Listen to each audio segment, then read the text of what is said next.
सत श्री अकाल जी, स्वागत है तुहाडा सारिਆਂ ਦਾ। ਤੁਸੀਂ ਵੇਖ ਰਹੇ ਹੋ ਜੀ पंजाब हरियाणा हिमाचल ਤੇ ਤੁਹਾਡੇ ਨਾਲ ਮੈਂ ਅਮ੍ਰਿਤਾ ਗਰਗ ਹਾਜ਼ਰ ਨਾਲ ਇੱਕ ਇਸ ਵੇਲੇ ਦੀਆਂ ਮੁੱਖ ਖਬਰਾਂ। ਬੁਲੇਟਿਨ ਦਾ ਆਗਾਜ਼ ਕਰਾਂਗੇ ਅਹਿਮ ਖਬਰ ਦੇ ਨਾਲ ਤੇ ਸਭ ਤੋਂ ਪਹਿਲਾਂ ਗੱਲ ਕੇਂਦਰ ਤੇ ਕਿਸਾਨਾਂ ਦੀ ਕਰਾਂਗੇ ਕਿਉਂਕਿ ਅੱਜ ਦੋਵੇਂ ਮਿਲਣ ਜਾ ਰਹੇ ਨੇ।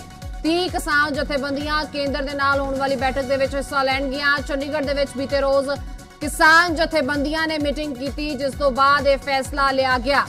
इस मौके किसानों ने ऐलान यह भी किया है कि गल ना बनी तो 26-27 नवंबर नूं दिल्ली का भी घरा करनगे। तो अंदाजी 18 नवंबर नूं एक होर बैठक करन दा भी फैसला लिया गया। 18 तरीक की गल करिए तो अपने आप दे विच इसलिए भी अहम है क्योंकि किसानों वालों इस तो पहला 18 तरीक नूं सूबा पद्धरी प्रदर्शन का भी ऐलान किया गया है जिस तहत डीसी दफ्तरों का घिराव किया जाएगा।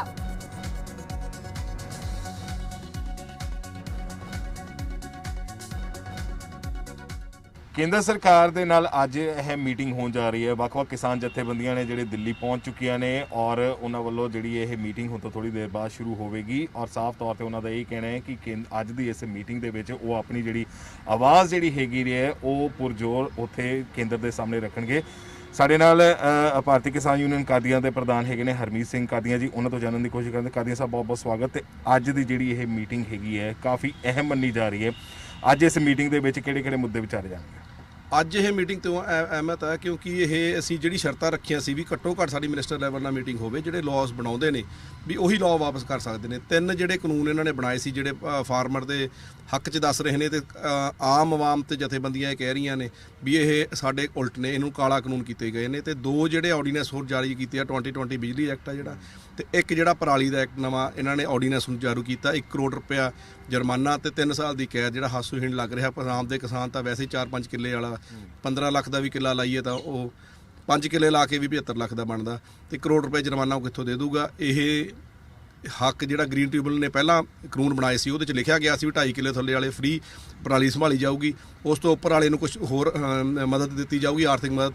ਤੇ ਪੰਜਾਬ ਇਹਦਾ ਸਰਕਾਰ ਇਹਦਾ ਪ੍ਰਬੰਧ ਕਰੂਗੀ ਪਰਾਲੀ ਦਾ, ਤੇ ਜੇ ਉਹ ਪ੍ਰਬੰਧ ਹੋਣ ਤੋਂ ਬਾਅਦ ਵੀ ਪਰਾਲੀ ਨੂੰ ਅੱਗ ਲਾਉਂਦਾ ਤਾਂ ਉਹਦਾ ਚਲਾਨ ਕੀਤਾ ਜਾਊਗਾ।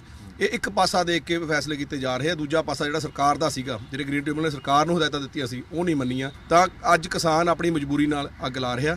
ਉਹ ਕਾਨੂੰਨ ਅਸੀਂ ਵਾਪਸ ਕਰਾਉਣ ਲਈ ਇੱਥੇ ਆਏ ਆ। ਜਿਹੜੀ 3 ਕਾਨੂੰਨਾਂ ਦੀ ਆਪਣੀ ਗੱਲ ਆ, ਪਹਿਲ ਦੇ ਆਧਾਰ ਤੇ ਉਹ ਨੇ ਜਿੰਨਾ ਲੜਾਈ ਸ਼ੁਰੂ ਹੋਈ ਸੀ, ਸੰਘਰਸ਼ ਸ਼ੁਰੂ ਹੋਇਆ ਸੀ, ਉਹ ਸਾਡੇ ਜੀਵਨ ਮਰਨ ਦੀ ਸਥਿਤੀ ਆ। ਜਿਹੜੇ ਕਾਨੂੰਨਾਂ ਦੇ ਵਿੱਚ ਜਿਵੇਂ ਉਹਨਾਂ ਨੇ ਸਾਨੂੰ ਪਾਵਰਾਂ SDM DC ਤੱਕ ਦੇ ਦਿੱਤੀਆਂ ਪੇਮੈਂਟ ਦੀਆਂ, ਜਿਵੇਂ ਉਹਨਾਂ ਨੇ ਸਾਨੂੰ ਜਿਹੜੀ ਮੰਡੀ ਆ APP ਐਕਟ ਆ ਜਿਹੜਾ ਮੰਡੀ ਐਕਟ ਦੇ ਵਿੱਚ ਬਾਹਰੋਂ ਕਿਤੋਂ ਕੋਈ ਵੀ ਪਰਚੇਜ਼ ਕਰ। ਹਰਮੀਤ ਜੀ, ਅੱਜ ਦੀ ਇਸ ਮੀਟਿੰਗ ਦੇ ਵਿੱਚ ਖਾਸ ਤੌਰ ਤੇ ਕਿਹੜਾ ਮੁੱਦਾ ਰਹਿਣ ਵਾਲਾ? ਖੇਤੀ ਕਾਨੂੰਨ ਰਹਿਣਗੇ ਜਾਂ ਜਿਹੜੇ ਹੋਰ ਵੀ ਆਰਡੀਨੈਂਸ ਜਿਹੜੇ ਕੇਂਦਰ ਸਰਕਾਰ ਵੱਲੋਂ ਲਿਆਂਦੇ ਜਾ ਰਹੇ ਨੇ, ਭਾਵੇਂ ਪਰਾਲੀ ਦਾ ਹੋਵੇ ਜਾਂ ਹੋਰ ਹੋਣ?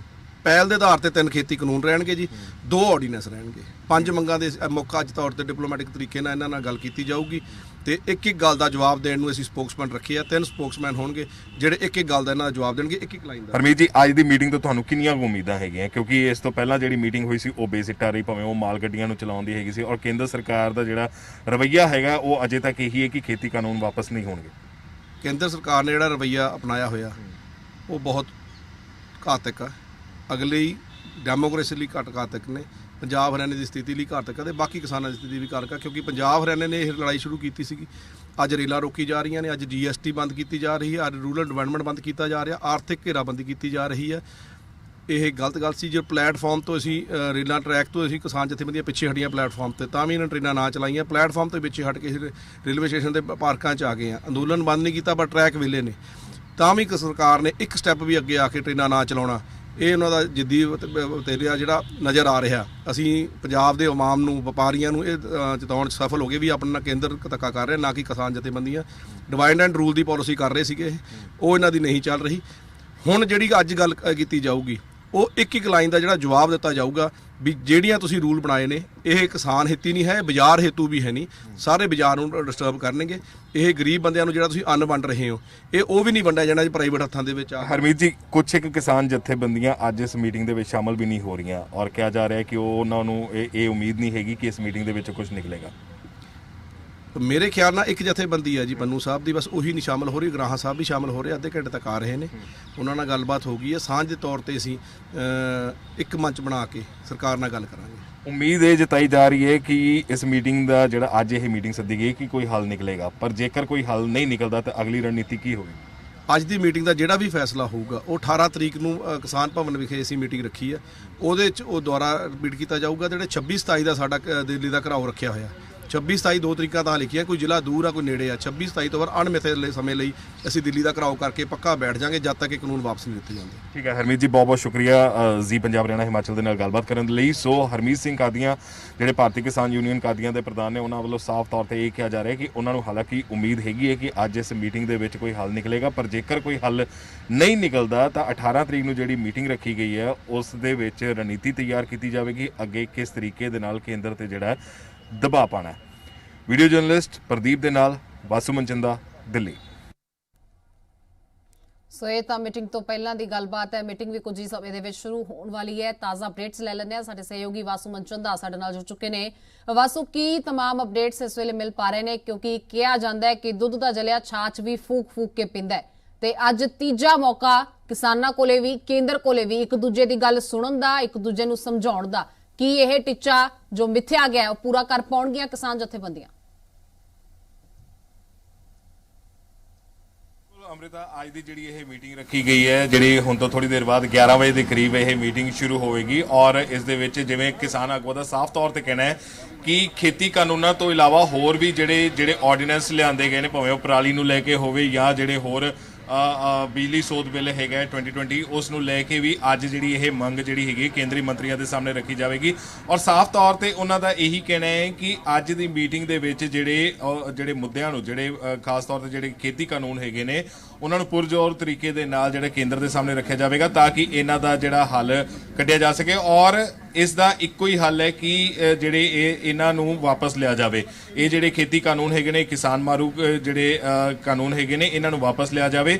ਔਰ ਨਾਲ ਹੀ ਉਹਨਾਂ ਨੇ ਵੀ ਕਿਹਾ ਕਿ ਜੇਕਰ ਅੱਜ ਦੀ ਇਸ ਮੀਟਿੰਗ ਦੇ ਵਿੱਚ ਕੋਈ ਹੱਲ ਨਹੀਂ ਨਿਕਲਦਾ ਤਾਂ 18 ਤਰੀਕ ਨੂੰ ਜਿਹੜੀ ਹੈਗੀ ਇੱਕ ਮੀਟਿੰਗ ਰੱਖੀ ਗਈ ਹੈ ਚੰਡੀਗੜ੍ਹ ਦੇ ਵਿੱਚ, ਉਸ ਦੇ ਵਿੱਚ ਅੱਗੇ ਦੀ ਰਣਨੀਤੀ ਤਿਆਰ ਕੀਤੀ ਜਾਵੇਗੀ ਤੇ 26 ਤੇ 27 ਨਵੰਬਰ ਨੂੰ ਜਿਹੜਾ ਇਹ ਕਿਸਾਨ ਜਿਹੜੇ ਨੇ ਇਹ ਦਿੱਲੀ ਵੱਲ ਕੂਚ ਕਰਨਗੇ ਔਰ ਜਿਹੜੀਆਂ ਤਕਰੀਬਨ ਸਾਰੀਆਂ ਜਥੇਬੰਦੀਆਂ ਹੈਗੀਆਂ ਨੇ ਉਹ ਦਿੱਲੀ ਪਹੁੰਚਣਗੀਆਂ ਔਰ ਦਿੱਲੀ ਦਾ ਘਿਰਾਅ ਕੀਤਾ ਜਾਵੇਗਾ।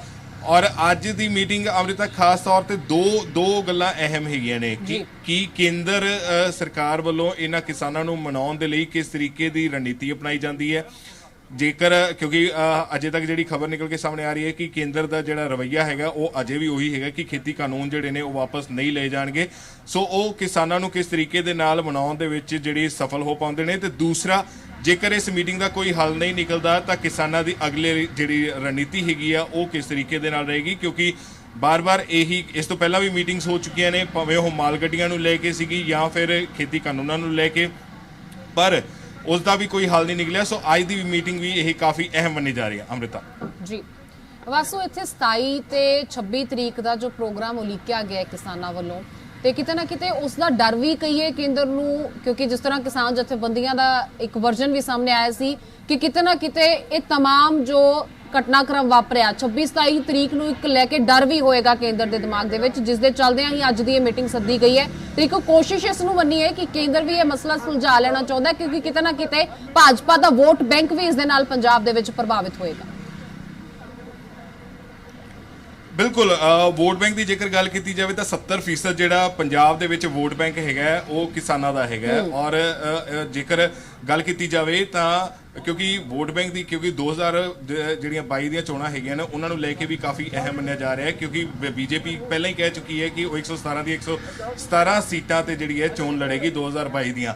ਸੋ ਕਿਸਾਨਾਂ ਨੂੰ ਕਿਸ ਤਰੀਕੇ ਦੇ ਨਾਲ ਮਨਾਇਆ ਜਾਵੇਗਾ, ਇਹ ਇੱਕ ਵੱਡੀ ਜਿਹੜੀ ਹੈ ਗੱਲਬਾਤ ਰਹੇਗੀ ਅੱਜ ਦੀ ਇਸ ਮੀਟਿੰਗ ਦੇ ਵਿੱਚ। ਸਭ ਤੋਂ ਅਹਿਮ ਮੁੱਦਾ ਰਹੇਗਾ ਕਿਉਂਕਿ ਜੇਕਰ ਇਸ ਮੀਟਿੰਗ ਦਾ ਕੋਈ ਹੱਲ ਨਹੀਂ ਨਿਕਲਦਾ ਤਾਂ ਕੇਂਦਰ ਵਰਸਸ ਜਿਹੜਾ ਪੰਜਾਬ ਚੱਲਦਾ ਪਿਆ ਹੈਗਾ ਜਾਂ ਕੇਂਦਰ ਵਰਸਸ ਜਿਹੜਾ ਕਿਸਾਨ ਚੱਲਦਾ ਪਿਆ ਹੈਗਾ ਉਹ ਰੇੜਕਾ ਹੋਰ ਵੀ ਜ਼ਿਆਦਾ ਵੱਧ ਜਾਵੇਗਾ, ਕਿਉਂਕਿ ਉਹ ਪਹਿਲਾਂ ਹੀ ਅਨਾਉਂਸ ਕਰ ਚੁੱਕੇ ਨੇ।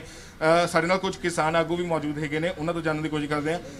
ਅੱਜ ਦੀ ਮੀਟਿੰਗ ਤੋਂ ਤੁਹਾਨੂੰ ਕਿੰਨਾ ਕੁ ਲੱਗਦਾ ਹੈ ਕਿ ਅੱਜ ਇਸ ਮੀਟਿੰਗ ਦੇ ਵਿੱਚ ਕੋਈ ਹੱਲ ਨਿਕਲੇਗਾ ਕਿਸਾਨਾਂ ਦਾ? भोग सिंह मानसा, प्रधान भारतीय किसान यूनियन मानसा।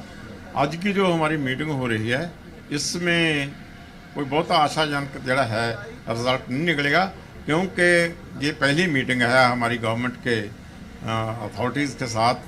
नरेंद्र तोमर जी जो हमारे एग्रीकल्चर मिनिस्टर हैं, पीयूष गोयल जी जो हमारे भारत के रेलवे मंत्री हैं, उनके साथ हमारी पहली मीटिंग है। इसमें तो हमारा दोनों तरफ की प्रपोजल जो होगी जो वो रखी जाएंगी, वो अपने जो ये कानून हैं उनके संबंध में अपना व्यू रखेंगे, हम उसके विरोध में अपना व्यू रखेंगे और उससे जो असेसमेंट होगी वो सरकार की तरफ से जो मिनिस्टर भाग ले ਅੱਜ ਦੀ ਮੀਟਿੰਗ ਦੇ ਵਿੱਚ ਜੇਕਰ ਕੋਈ ਨਈ ਗੱਲਬਾਤ ਬਣ ਪਾਉਂਦੀ ਤਾਂ ਅੱਗੇ ਦੀ ਰਣਨੀਤੀ ਜਿਹੜੀ ਕਿਸਾਨਾਂ ਦੀ ਉਹ ਕੀ ਹੋਵੇਗੀ?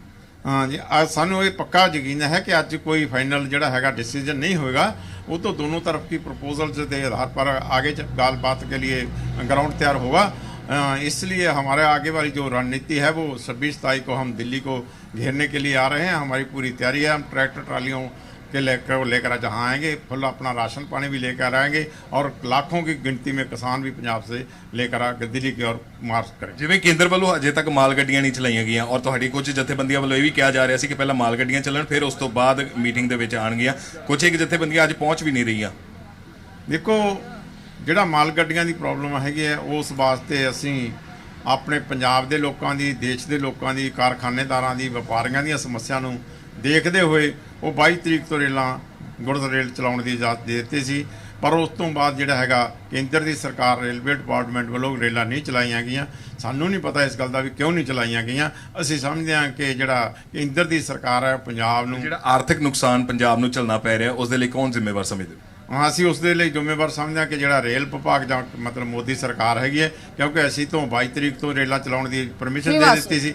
ਇਹ ਜਾਣਬੁੱਝ ਕੇ ਨਹੀਂ ਚਲਾ ਰਹੇ, ਪੰਜਾਬ ਦੀ ਆਰਥਿਕ ਘੇਰਾਬੰਦੀ ਕਰ ਰਹੇ। ਚਾਹੁੰਦੇ ਨੇ ਕਿ ਪੰਜਾਬ ਦੇ ਲੋਕ ਜਿਹੜਾ ਹੈਗਾ ਕਿਸਾਨਾਂ ਦੇ ਵਿਰੁੱਧ ਖੜੇ ਹੋਣ, ਪਰ ਅਸੀਂ ਉਹਨਾਂ ਲੋਕਾਂ ਨੂੰ ਮੌਕਾ ਨਹੀਂ ਦਿੱਤਾ ਤੇ ਉਹ ਲੋਕ ਕਹਿ ਰਹੇ, ਮੋਦੀ ਨੂੰ ਕਹਿ ਰਹੇ ਨੇ ਬਾਰ-ਬਾਰ ਕਿ ਜੋ ਰੇਲਾਂ ਚਲਾਉਣ ਦੇ ਜ਼ਿੰਮੇਵਾਰ ਮੋਦੀ ਨੇ, ਜਿਹੜਾ ਆਰਥਿਕ ਨੁਕਸਾਨ ਹੋ ਰਿਹਾ ਉਹਦੇ ਜ਼ਿੰਮੇਵਾਰ ਮੋਦੀ ਨੇ। ਠੀਕ ਹੈ, ਬਹੁਤ ਬਹੁਤ ਸ਼ੁਕਰੀਆ ਜੀ ਸਾਡੇ ਨਾਲ ਗੱਲਬਾਤ ਕਰਨ ਲਈ। ਸੋ ਅੰਮ੍ਰਿਤਾ, ਜਿਵੇਂ ਕਿ ਇਹ ਕਿਸਾਨ ਆਗੂ ਹੈਗੇ ਨੇ ਉਹਨਾਂ ਵੱਲੋਂ ਸਾਫ਼ ਤੌਰ ਤੇ ਇਹੀ ਕਹਿਣਾ ਹੈ ਕਿ ਅੱਜ ਦੀ ਮੀਟਿੰਗ ਦੇ ਵਿੱਚ ਉਹਨਾਂ ਨੂੰ ਕੋਈ ਜ਼ਿਆਦਾ ਉਮੀਦ ਨਹੀਂ ਹੈਗੀ ਕਿ ਇਸ ਦਾ ਕੋਈ ਹੱਲ ਨਿਕਲੇਗਾ ਔਰ ਜੇਕਰ ਹੱਲ ਨਹੀਂ ਨਿਕਲਦਾ ਹੈਗਾ ਤਾਂ ਅਗਲੇਰੀ ਜਿਹੜੀ ਰਣਨੀਤੀ ਹੈਗੀ ਹੈ ਉਹ ਵੀ 18 ਤਰੀਕ ਨੂੰ ਇੱਕ ਮੀਟਿੰਗ ਰੱਖੀ ਗਈ ਹੈ, ਉਸ ਦੇ ਵਿੱਚ ਤੈਅ ਕੀਤੀ ਜਾਵੇਗੀ ਤੇ 26 ਤੇ 27 ਨਵੰਬਰ ਨੂੰ ਜਿਹੜਾ ਦਿੱਲੀ ਵੱਲ ਕੂਚ ਕੀਤਾ ਜਾਵੇਗਾ। ਬਿਲਕੁਲ, ਕਿਸਾਨਾਂ ਨੂੰ ਉਮੀਦ ਥੋੜੀ ਘੱਟ ਹੈ ਪਰ ਉਮੀਦ ਬਰਕਰਾਰ ਜ਼ਰੂਰ ਹੈ।